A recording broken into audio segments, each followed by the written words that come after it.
channel. Maybe we just get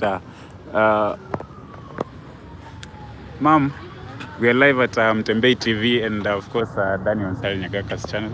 And maybe we want to know what exactly is happening here from your side, and what can you tell us since you came here? What is happening is an illegality.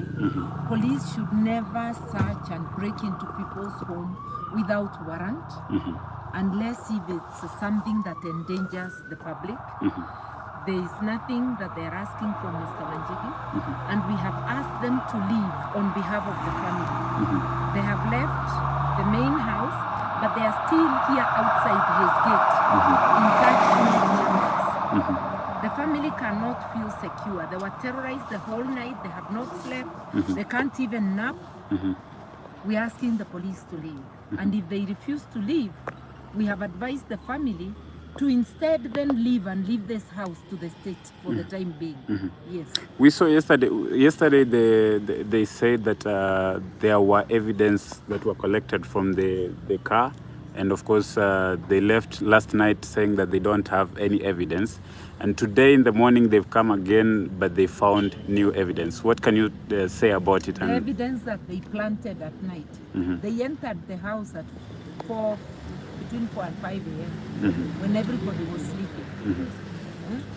Disconnected the electricity so that the CCTV could not work. Disabled the internet so that there can be no communication. So if they claim they found anything which they had not found in their earlier search, hiyo ni wao wamekuja nayo.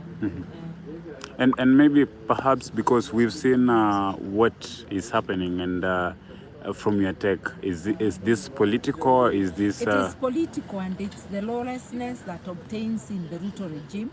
Ruto is not a believer in the rule of law. Ruto opposed the constitution, but I'm reminding him he's sworn by the same constitution. He's obliged to follow it, and he should not get police to become criminals, to vandalize people's homes, and to deny Kenyans their rights. And I'm saying even yesterday, we saw them descending upon peaceful people in the town who were either demonstrating or carrying on their business, beating them up, throwing them in their vehicles as though they were goods, and stepping on them. This harassment must stop. This intimidation is a campaign of intimidation to take away people's voices so that people may stop complaining about the unconstitutionalities in the Ruto administration. We've had so many abductions the past 4 days, and young people in the country are saying that the government is playing against them. What can you say? Because I know you have experience in this kind of game that is being played. What can you say about it? It's a campaign of intimidation, abductions, murder, injuries, and even harassment of people in their homes, like Mr. Wanjigi, arbitrary arrests. All these are tactics of a dictator. But I'm telling William Ruto, Bashir of Sudan had one of the largest and renowned armies. He still fell. In Egypt, after Tahrir Square, the regime still fell. No dictator, even communist China, after Tiananmen Square, the regime had to change. In history, no dictator has ever succeeded over the people. So it's a question of when, not if. The best thing he can do for himself is to obey the constitution and the law, and to heed the people's demands.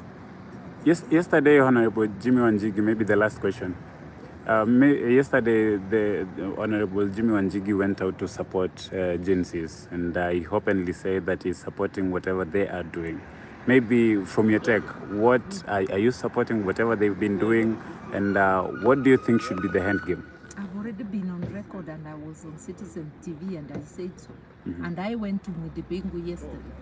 I was out there, and police were more than the people. They were denying people entry to town.